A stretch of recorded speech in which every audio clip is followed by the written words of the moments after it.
Hello student, I am Priya and welcome back to my channel.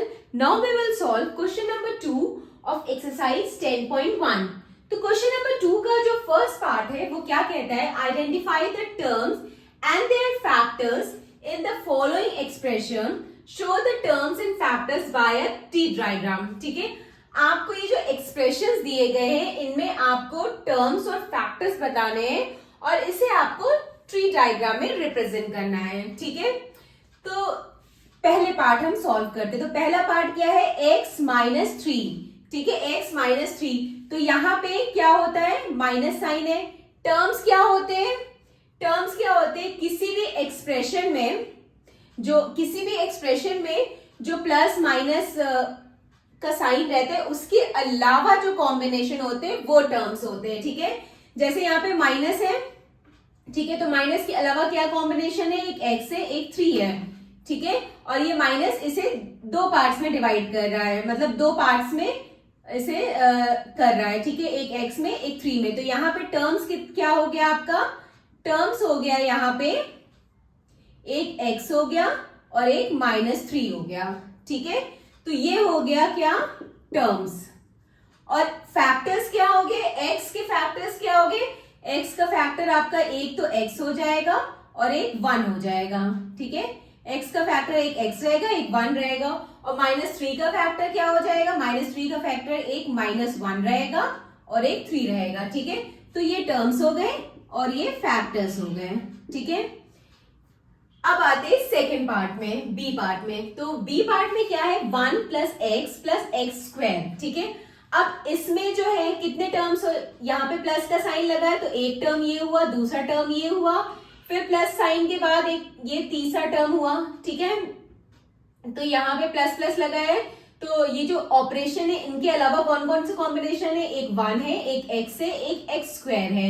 ठीक है, तो एक टर्म हो गया, दो टर्म हो गया, तीन टर्म हो गया. तो यहाँ पे टर्म कितने हो गए, एक 1 हो गया, एक x हो गया और एक x² हो गया. ठीक है, और फैक्टर्स क्या हो गए, 1 का फैक्टर क्या रहेगा, 1 ही रहेगा. 1 × 1 1, x × 1 x. ठीक है, तो x² का फैक्टर क्या हो जाएगा, एक x हो जाएगा और एक x, दो x हो जाएंगे, एक x इधर एक x इधर. ये दोनों इसके फैक्टर्स हैं. ठीक है, क्योंकि इन दोनों जब हम मल्टीप्लाई करेंगे तो x² आएगा. तो यहाँ पे 1 को आप 1 × 1 लिख भी सकते हैं और मतलब नहीं भी लिखेंगे तो भी चल जाएगा, इसमें लिखने की जरूरत नहीं है क्योंकि ये अंडरस्टूड है. और इसी तरह x को आप x के फैक्टर्स जो आप x × 1 भी लिख सकते हैं, लिख भी सकते हैं, नहीं भी लिख सकते, तो ये अंडरस्टूड है. इसे आप ऐसे भी शो कर सकते हैं. ठीक है, तो ये जो रिप्रेजेंट कर रहे हैं हम, यही जो है ट्री डायग्राम है. ठीक है, जैसे यहाँ पे x का देखिए हमने x × 1 लिखा है. ठीक है, तो आप चाहे तो जरूरत नहीं है, इसे लिखने की जरूरत नहीं है. यहाँ पे ये अंडरस्टूड है कि x का फैक्टर जो है वो क्या रहेगा, x × 1 होता है. तो यहाँ पे आप सिंपल x ही लिखिए, इसमें आपको मेंशन करने की जरूरत नहीं है. ठीक है, तो यहाँ पे जैसे हमने मेंशन कर दिया x का फैक्टर x और 1 है, तो आप शो भी कर सकते हैं यहाँ पे और नहीं भी शो कर सकते हैं क्योंकि अंडरस्टूड है कि x का फैक्टर बस 2 ही है, x × 1. ठीक है, अब हम सी पार्ट में आते हैं. सी पार्ट में क्या है, y - y³. ठीक है, तो y - y³ में कितने टर्म्स है, एक टर्म ये, दूसरा टर्म ये. ठीक है, तो ये टर्म्स कितने आ गए, एक y आ गया और एक -y³ आ गया. ठीक है, y का क्या होगा फैक्टर्स, y का फैक्टर्स y होगा. ठीक है, y का फैक्टर्स एक y होगा और एक 1 होगा. तो हमें आप मतलब शो करके दिखा भी सकते हैं ऐसे y और 1 फैक्टर, और नहीं भी दिखाएंगे तो भी चलेगा. ठीक है, इसमें हमें शो करने की जरूरत नहीं है. तो ये आपके ऊपर है, आप दिखा भी सकते नहीं भी दिखा सकते इसके फैक्टर्स. अब -y³ है, इसका फैक्टर क्या होगा, इसका फैक्टर होगा एक हमारा होगा -1. ठीक है, एक y, फिर ये 3y हो जाएंगे इसके फैक्टर्स. ठीक है, अब इनको हम मल्टीप्लाई करेंगे तो क्या आ जाएगा, -y³ आ जाएगा. ठीक है, तो ये हो गए टर्म्स और ये हो गए फैक्टर्स. इसी तरह यहां पे भी ये हो गए टर्म्स और ये हो गए फैक्टर्स। ठीक है, यही ट्री डायग्राम होता है, इसी में आपको टर्म्स ऑफ फैक्टर रिप्रेजेंट करना है।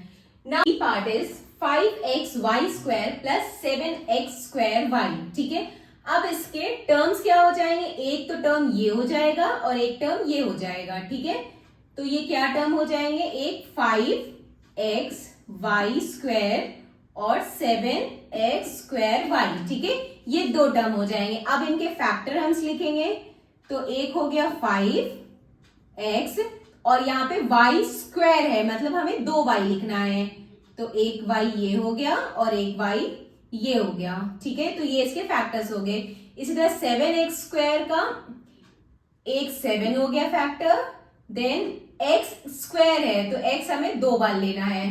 ठीक है, देन उसके बाद y, तो ये इसका फैक्टर हो गया। ठीक है, तो ये जो है टर्म्स है ऊपर वाला और ये फैक्टर्स है। ठीक है, नाउ ई पार्ट क्या है, -ab plus 2b square minus 3a square. तो यहाँ पे 1 2 3 टर्म है। ठीक है, एक हमारा है -ab। ठीक है, अब -ab का फैक्टर्स क्या क्या होगा, एक तो हमारा होगा -1। ठीक है, then a and then b। ठीक है, अब 2b स्क्वायर का फैक्टर क्या होगा, दूसरा टर्म हमारा 2b है और तीसरा टर्म हमारा क्या है, -3a स्क्वायर। ठीक है, यहाँ पे 3 टर्म मिल रहे, एक -ab, एक 2b स्क्वायर है और एक -3a स्क्वायर। अब 2b स्क्वायर का फैक्टर्स हम क्या करेंगे, क्या आएगा, एक तो 2 आएगा, देन यहाँ पे b कितना है, 2 है। ठीक है, तो इसीलिए हम 2b लिखेंगे, b स्क्वायर है यहाँ पे तो मतलब b 2 है, तो हम यहाँ पे 2b लिखेंगे। ठीक है, देन उसके बाद -3a स्क्वायर, अब इसका फैक्टर लिखेंगे तो एक -1 है, देन एक 3 है, देन उसके बाद एक क्या है, a स्क्वायर है तो 2 बार a लिखेंगे। ठीक है, तो ये इसका फैक्टर्स हो गया, तो ये टर्म्स हुए और ये फैक्टर्स हो गया। तो ये हमने ट्री डायग्राम में रिप्रेजेंट कर दिया। तो क्वेश्चन नंबर 2 का फर्स्ट पार्ट हो गया है, अब हम सेकेंड पार्ट सॉल्व कर